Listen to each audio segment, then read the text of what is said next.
Hello everybody, my name is Rachel and welcome to my channel, Kalanati. Today it is book haul time. I haven't done one of these since February, so about 4 months. That's because I have really significantly reduced how many books I've been acquiring this year, which is a result of me having a very reduced book buying budget. It's not that I am banning myself from getting lots of books if they're free, that's not the case, but it's been kind of nice. I've slowed down the books coming in and I've actually managed to read quite a few things very soon after getting them. So this book haul, I'm going to start off with a couple of books that I've received from publishers for a review, then the books that I haven't read yet, and then things that I have read. And for once, the majority of this book haul will be books that I've read, and I won't have to say too much about them because I've talked about them recently in other videos. So I'm going to start off with the 3 books that I received from publishers. These are all unsolicited, which is a new thing for me. Usually if I get a book from a publisher, it's because I specifically asked for it.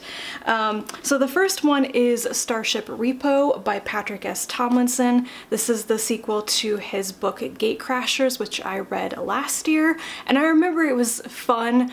There was some aspects of, I think, some character arcs that I picked apart a little bit, but it was quite a fun book. So I'm actually quite happy that I have the sequel. I will definitely give this one a shot. And let's see what this says here. First name, last name is a no one with nowhere to go. Okay, this is not a typo. With a name that's the result of an unfortunate clerical error and the sad reality that she is one of the only humans on an alien space station, things aren't looking too great. Okay, I'm not going to read the entire description here, but that's pretty funny, actually. Does anybody remember the XKCD comic about little Bobby drop tables or whatever? That is immediately what I thought of. Okay, so it made me laugh with just the description on the back, so I'm definitely going to try reading this one. And then I received 2 books from Parvis Press. To be honest, I don't know what either of them is about, and I'm not exactly sure that they're my type of fantasy. I do love how they send their books though. They always have the handwritten note, and they have, you know, decorations and the twine and everything. So give me a moment, I'm going to unpackage these so I can read the back. I'm not gonna lie, I probably reused the little leather cord because I was actually looking for some of this the other day. Always upcycle, guys. Alright, so here we go. The first one is The Ragged Blade by Christopher Roos. This says, as a young mercenary, Richard followed a mysterious magician, capitalized, on a quest to steal a treasure from a demon and overthrow a king. The 2 men started their journey as strangers, became lovers along the way, and entered as a master and loyal soldier. 20 years later, that kingdom is steadily falling into ruin, and Richard has realized that time and power have twisted the magician into more monster than man. Children disappear nightly into his dungeons, and the only things that leave are terrible creatures crafted in the shadows. And sounds like Richard goes off to save his own child, etc. Okay, that's interesting. Magician turned monster, former lover. That's kind of different for the fantasy genre. Not entirely sure, like I said before, this is my type of fantasy, but I may give this one a bit of a read to see if I like it or not, the way it's written. The other one is Necropolis PD. This looks kind of noir. This one is by Nathan Sumsion? I'm not sure how to say that. Jacob Green was just an average college student, but 3 months ago he ran through the wrong door and found himself trapped in the city of Meridian, a literal necropolis concealed from the modern world made up of forgotten places and populated entirely by the dead. As the only living, breathing resident, Jake has struggled to scrape out an existence while waiting for the Necropolis Police Department to decide his fate, and it's not looking good. But when an unusual string of crime hits the city, Jake's overseer and tormentor, Detective Marsh, offers him a deal, Jake's life in exchange for helping them solve the worst series of crimes in the Necropolis's history. Huh. I kind of wonder what the dead people are like. I mean, I'm assuming they're not zombies. Maybe it's ghosts. I don't know. Oh wait, that's definitely a zombie looking ghost on the cover. So yeah, once again, I will read some of it and see if I like it or not. Now on to the books that I've acquired for myself, but I haven't read yet. The first one is Ancestral Night by Elizabeth Bear.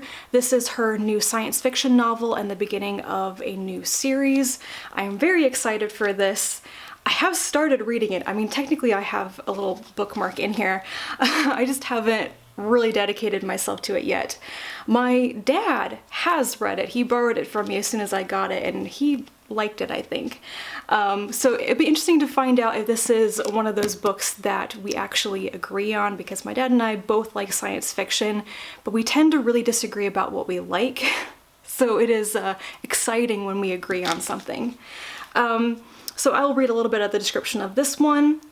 A routine salvage mission uncovers evidence of a terrible crime and relics of a powerful ancient technology. Ayme, the protagonist, and her small crew run afoul of pirates at the outer limits of the Milky Way and find themselves on the run and in possession of universe-changing information. So yeah, good space opera. A mystery to solve, it sounds like. I think Elizabeth from Books and Pieces has spoken about this recently, and she said there's an aspect of mental health in it, which I am really looking forward to. I liked what Elizabeth had to say about it, so this is still one of my most anticipated books of the year. I'm just afraid that it's kind of turning into one of those books that I want to read so badly, but I keep putting off reading it, maybe because I'm afraid to actually start it for whatever reason. But you know, that's a thing that happens, and I just have to accept it anyway. Next is 40,000 in Gehenna by C.J. Cherryh, which has one of the strangest font choices on the cover. I'm just like, why did they choose that for the title? I don't know. Anyway, this is set in the Alliance Union universe, I believe. I don't remember if it is one of the Company Wars books specifically, but I grabbed a used copy of it because it was one of the few books I hadn't read on the list of like Alliance Union novels so far. And I want to say that this is about a colony, like an abandoned colony on another planet that was like put there to claim the territory or something. So it kind of sounds like a Company Wars book, but I have no idea what to expect based on this cover, to be honest. Next up is The Uninhabitable Earth, Life After Warming by David Wallace-Wells. This is a nonfiction book about the terrible reality of what climate change is going to do to the planet and to us, that what we are experiencing and seeing now is just the tip of the iceberg. And I think that literally a lot of the earth will be uninhabitable if climate change continues to not be addressed. I have heard from people who have read this that it is very sobering and depressing, and it does not paint a happy or hopeful picture of the future at all. This was a gift from Alok, and while I haven't read it, my parents grabbed it immediately when they saw I had it, and they've both read it, and I think they both liked it, but when they are telling me it's depressing, let's say I'm girding myself for the experience of reading this, but I feel like it's pretty essential reading at this point. Next up is Some of My Best Friends Are Human by Liz J. Andersen. This is a young adult science fiction novel, and the author is the aunt of one of my booktube friends, Kelsey from the Fancy Hat Lady Reads. Kelsey asked me if I'd be interested in a copy to check it out, and I said yes, because based on the description, it sounds like it might have some themes or content that I'm really interested in, mainly ecology or planetary ecology. I think the story is about a group of kids, human and alien, at a school or possibly an orphanage, and they're learning about ecology or something like that. So I don't know too much about it, but I am definitely going to give this one a shot and see what I think of it so far. I think this is self-published, so I'm not sure how easy it is to get your hands on it, but it is out there in the world if that sounds interesting. And the last book that I haven't read yet for this batch is one that I just got yesterday, and that is Hacking the Code of Life: How Gene Editing Will Rewrite Our Futures by Nessa Carey. This is one of my anticipated books of the year. It is Carey's new book on DNA and genetics and gene editing. I have read her first two books, The Epigenetics Revolution and Junk DNA, and I loved both of them. They're slightly more technical looks at genetics and that whole field, which is exactly what I wanted. And I think that this new book is going to tackle a lot of the gene editing discussions and such that have arisen since CRISPR technology has become more widespread, and I'm really interested in that conversation. This is a much slimmer book than I expected actually, but I am very excited to get to it. Now I can move on to the stack of books that I have already read, and many of these you may recall I have talked about recently, so I'm not going to go on at great length about them. The first one, however, I read a while ago, so I'll talk about it more, and that is Uncanny, Disabled People Destroy Science Fiction. This is the double issue of Uncanny magazine as part of the Destroy series, and this is a surprise. I did not remember that I was going to get the physical edition from the Kickstarter. I read this a year ago or more when I got the ebook. So if you don't know anything about the Destroy series, I'll read a bit of the back of this. Disabled People Destroy Science Fiction exists to address disparities and erasure in a genre that is supposed to embrace limitless possibilities, and yet has continued to favor certain voices and portrayals of particular characters and experiences. Following the model set by the previous Destroy special issues, this issue features editors, writers, and artists with representation from all across the sliding scale of disability and a variety of backgrounds and perspectives. So some of the things I remember really enjoying from this, from the fiction, The House on the Moon by William Alexander was really good, really memorable. The Stars Above by Catherine Duckett was one of my favorite stories that I read in 2018, actually. I adored that story. One of the reprints was By Degrees and Dilatory Time by S.L. Huang. That was a reread for me, and once again it was a really good story.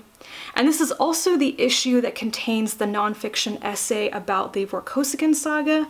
It's called Miles Vorkosigan and Excellent Life Choices, Neurodivergence and Decision-Making in Bujel's Vorkosigan Saga by Ira Gladkova, and I thought that was a great essay. As a fan of the Vorkosigan Saga, there was nothing spoilery in it for me, and I really enjoyed reading that. So yeah, there's a ton of other stuff in this as well. I thought it was a really strong installment in the Destroy series. I cannot remember if there's or is going to be fantasy and horror versions of this as well, because this is the Disabled People Destroy Science Fiction, and there's usually like Disabled People Destroy Fantasy and Horror as well, but I can't remember if they hit those stretch goals on the Kickstarter or not. But anyway, I have this. I was very excited to see that show up because I wasn't expecting it. Next up, I have two trade comics that I have already read, and by the time this video goes up, I'll have talked about one of them as well. The first one is The Wicked and the Divine, Volume 8, Old is the New New. This is written by Kieron Gillen, and the artwork is by Jamie McKelvie, along with a bunch of other people on the creative team. So Volume 8 is a collection of special issues and some other filler.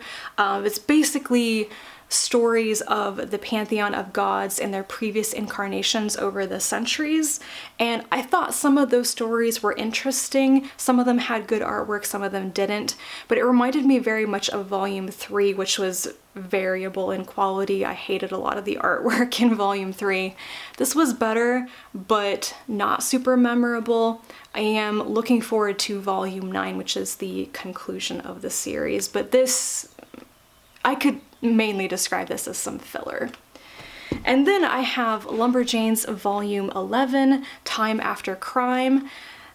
This one was all right. It does have a good story arc in this, but it is very slim. Like, there's almost nothing in this trade.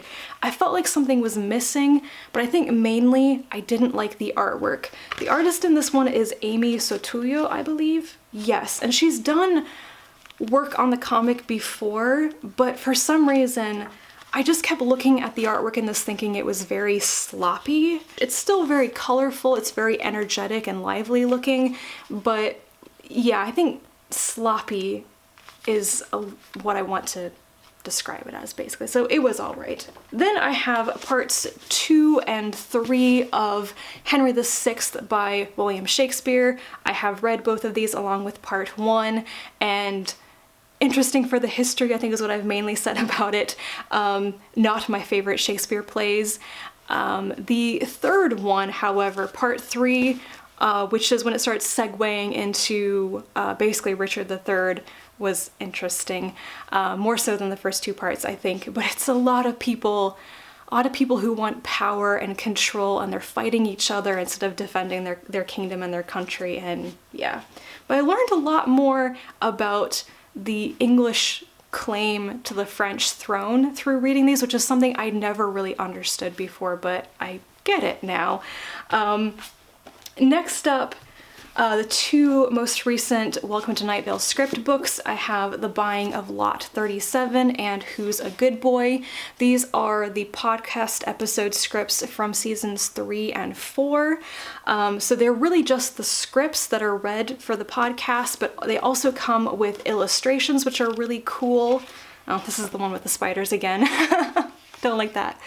And there are introductions to every part from the creators or guest writers or the voice actors, and I love that aspect of it. When I'm reading the scripts, I hear the podcast, but the introductions just have all of these little behind the scenes stuff that I find really interesting as well.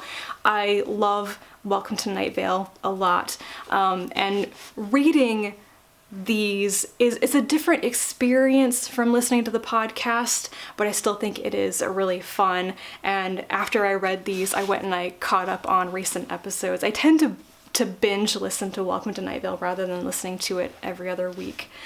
And then 2 books that I have done reviews on, so I won't spend too much time talking about them. Probably my favorite book of the year so far, A Memory Called Empire by Arkady Martine. This one I've done quite a lengthy review of, actually. I loved it. I loved it so much. I want the second book now. It is some good science fiction featuring intergalactic empires and murder, mystery, and intrigue, and politics fused with poetry and literature, and it's freaking awesome, guys. And then there is Exhalation by Ted Chiang, which is his new short story collection. Not short stories, most of these are like novelette length, but I've also very recently done a video where I talk about all the individual stories in this. I gave this 5 stars. Did not think it was as amazing, for me personally speaking, as his first collection, but it still has some excellent, amazing stories in it. I always admire how Chiang can take the smallest technological detail or scientific fact and really explore the long-term impact that has on people and relationships, and it's beautiful. And the last book that I have for this book haul is one that I just finished reading yesterday, and that is Everything is Made of Letters by Sophia Ray. This is a translated short story collection. I want to say that Sue Burke did a lot of the translation, along with the author, James Womack, Ian Waits, Arate Hidalgo. Yeah. So the translation varies from story to story. There are only 5 stories in this. It's a very short conversation pieces book from Aqueduct Press. I really enjoy this line of books, actually, and I loved this. I would have given it 5 stars, except that I had to dock at some points for having some terrible copy editing. Ooh. This is another one I haven't talked about in a wrap-up yet, but probably will have by the time you see this video.